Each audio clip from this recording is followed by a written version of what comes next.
27 अगस्त 2025 को रहने वाले सभी शुभ मुहूर्त की जानकारी ले लेते हैं। इनको आप अपने घर पर किसी नए कार्य की शुरुआत, गणपति स्थापना सभी के लिए प्रयोग में ले सकते हैं। शुभ चौघड़िया, अमृत का समय, लाभ का चौघड़िया और साथ ही शुभ मुहूर्त, राहु काल का अशुभ समय भी वीडियो में जानेंगे। अंत तक बने रहिएगा। सबसे पहले जो पूजा विधि कर रही हूँ, इसे आप अपने घर के मंदिर में, दुकान स्थान पर करते हैं तो लाभ देखने को मिलता है। आप अपने घर पर कलश स्थापना इस दिन करते हैं तो नवग्रहों की दशा, माँ लक्ष्मी, इष्ट पितृ देवी देवताओं का वास होता है। आप नए गणपति ला रहे हैं तो बहुत बढ़िया है। किसी कारण से नहीं भी ला पाते हैं तो आप सभी अपने घर पर जो गणपति है उनका पूजन इसी तरह से करें। एक नारियल ले लीजिए, नारियल पर स्वास्तिक बना लीजिए और साथ ही नारियल में आप एक मौली लपेट लीजिए और उसे सुंदर भाव सच्चे मन से किसी चुनरी से, लाल पीले वस्त्र से लपेट लीजिए। नहीं तो वस्त्र भी जो है आप कलावा के रूप में भी ले सकते हैं, पर्याप्त है। कलश के अंदर गंगा जल मिश्रित जल भर लीजिए। जल कलश में 1 रुपये का सिक्का, अक्षत, दूर्वा और हल्दी की गांठ और 1 रुपये का सिक्का, इन 5 चीज़ों को डालें और कलश के ऊपर 5 आम या अशोक के शुभ पत्ते रखें। कलश के ऊपर एक जो आपके पास कटोरी है अक्षत की भरी हुई, जिसे पूर्ण पात्र कहा जाता है, वह रखें और उसके ऊपर नारियल को रखें और कलश के नीचे चावल की ढेरी बनाकर 8 लाइनें खींचे, जिसे अष्टदल कमल कहा जाता है। नए गणपति लाए हैं तो इस तरह से गणपति जी को स्थान दीजिए। उस स्थान को आप पहले साफ स्वच्छ कर लाल पीला वस्त्र वहां पर चौकी में विराजित करें। इस बार 2025 में गणपति पूजन का या किसी नए कार्य की शुरुआत का सबसे अच्छा समय है 27 तारीख को 11:03 से 1:20 के आसपास। यह सबसे शुभ समय है गणपति स्थापना का, क्योंकि मध्याह्न काल में ही सबसे श्रेष्ठ समय माना जाता है। साथ ही अमृत काल किसी भी कार्य के लिए सबसे अच्छा है। तो आप सुबह 6:15 से 7:45 तक अमृत काल की शुभ बेला में किसी नए कार्य की शुरुआत कर सकते हैं। शुभ चौघड़िया भी हर स्वरूप से सुख देता है। सुबह 9 बजे से लेकर 10:30 के आसपास भी शुभ चौघड़िया है। लाभ का चौघड़िया भी अपने आप में अद्भुत है, जो कि 1:30 से 3 बजे तक हो रहा है। तो मैंने आपको मुहूर्त की बात तो बता दी। अब जानते हैं श्रेष्ठ पूजा विधि। पूजा विधि करने के लिए गणपति आप नए लाए हैं तो उन्हें विराजित करें, नहीं तो आपके घर के पास में जो भी आप रोज पूजित करते हैं उनका इसी प्रकार पूजन करें। मैं नए गणपति स्थापित करने का जो प्रावधान है वह ध्यान से सुने, इससे आपको हेल्प होगी।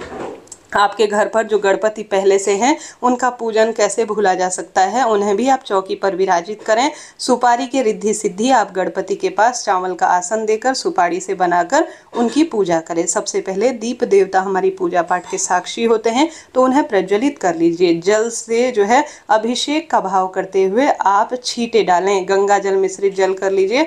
अपने आप को भी शुद्ध कर परिवार सहित इस पूजा को करें। अपने दाहिने हाथ में अक्षत और पुष्प लेकर आज चतुर्थी व्रत को मैं करने जा रही हूँ, ऐसी प्रार्थना करते हुए संकल्प लीजिए। अपना नाम गोत्र बोलिए। अपने हाथ में अक्षत और पुष्प लेकर हे गणेश जी महाराज मेरे घर पर रिद्धि सिद्धि प्रदान करें, ऐसी प्रार्थना करते हुए मेरे कार्य की सिद्धि करें, ऐसी प्रार्थना करते हुए संकल्प ली हुई वस्तु को गणेश जी के श्री चरणों में छोड़ दीजिए।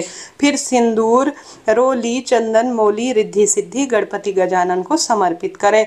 दीप देवता पर भी रोली, चंदन, मौली समर्पित करें। कलश स्थापित कर रखा है तो उस पर भी रोली, चंदन, मौली समर्पित करें। इसी तरह से आप अपने घर पर, अपने मंदिर पर गणपति स्थापना के स्वरूप में पूजन करें, श्रेष्ठ माना जाता है। साथ के साथ आप सभी को एक जो है हमारे पास जो यज्ञोपवीत होता है वह बाजार में आसानी से मिल जाता है, उसे भी आप समर्पित करें।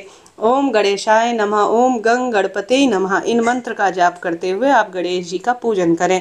सुपारी, दुर्वा गणेश जी को अत्यधिक जो है पसंद है, प्रिय है। यह आप सभी चीज़ें जो है शिव जो हमारे पास गणपति हैं उन्हें समर्पित करें। 108 कम ज़्यादा जितने भी हैं आप समर्पित करने का प्रयत्न करें। बुधवार है, शिवलिंग पर भी 108 की संख्या में दुर्वा घास या गणेश जी के मंदिर में जरूर समर्पित करें।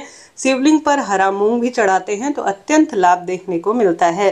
तो इस तरह से आप पुष्प समर्पित करें। सभी एक एक करके जो भी चीज़ आप ला पाए हैं गणपति गजानन को समर्पित करें। सच्चे भाव सच्चे मन से सरल भी पूजा श्रेष्ठ मानी जाती है। तो इस तरह से आपको गणपति पूजा करनी है। बाजार में मिलने वाला पान आप समर्पित करें। अभी मेरे पास जो भी था लौंग इलायची मैंने महाप्रभु को समर्पित किया है। गणपति गजानन को सबसे प्रिय है यह गुड़ का और नारियल का भोग। एक नारियल लीजिए, उसे बीच से काट कर उसमें गुड़ रखकर भगवान जी यह भोग स्वीकार करें, ऐसी प्रार्थना करते हुए सबसे पहले यही भोग लगाएं। इस दिन शमी का पत्ता गणपति गजानन को समर्पित करने से सभी विघ्नों का नाश होता है और कार्य बनता है। तो गणपति गजानन के मंदिर में शमी का पत्ता जरूर समर्पित कर कराएं।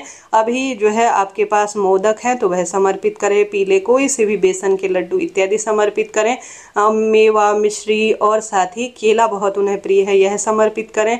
जो मौसमी आपके घर पर फल हैं भगवान जी को समर्पित करें। हमेशा भगवान जी के रखे हुए जो प्रसाद होते हैं उनको 20-15 मिनट के बाद भक्तजनों को वितरित कर देना चाहिए, भगवान जी उन्हें ग्रहण कर चुके हैं।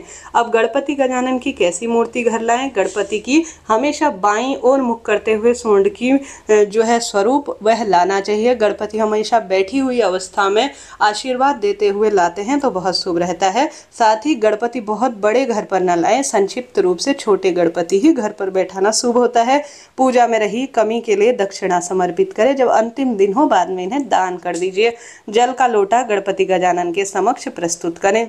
कुल मिलाकर भोग प्रसाद आपकी इच्छा है, आप जितना लाना चाहते हैं। अभी तो गृहस्थ जीवन में घर पर जो था पहले वीडियो बनाया जा चुका है तो वही मैं समर्पित कर रही हूँ। आशा है उम्मीद है आप समझेंगे। इसके बाद थोड़ा अक्षत या पुष्प लेकर गणपति गजानन का आप व्रत की कथा को पूरी तरह से सुनिएगा। तो इस तरह से आपको यह कार्य करना है।